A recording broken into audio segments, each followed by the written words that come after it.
Joo, tehdäänpä uusi video ja viikon saannokset lyhyesti. Joo, kiva Vikin.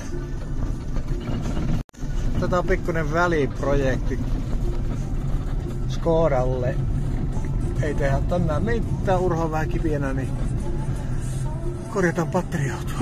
Vikise ja Vikise. On tää nyt Vikise jo puoli vuotta vaan.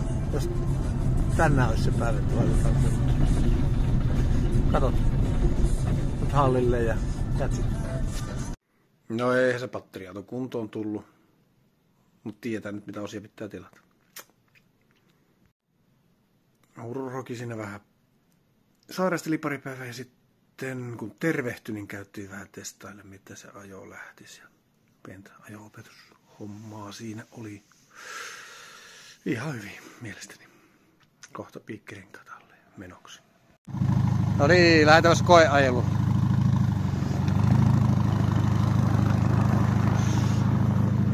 Tuolta välistä pitäisi mahtaa. Ja hyvin menne. Anna mennä vaan.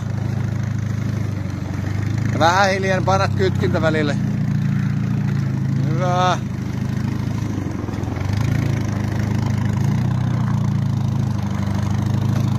Vähän törmäilee siellä. Pitää jotakin renkaan raatoja.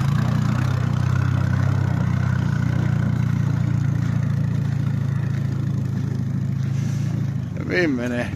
Lähtiin testaa, että miten se luistelu onnistuu tuossa metässä.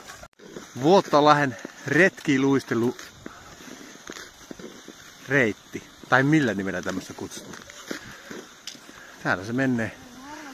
Oulujärven jäältä lähtee tämmönen reitti tänne Niin, sehän oli ihan mielenkiintoinen reitti.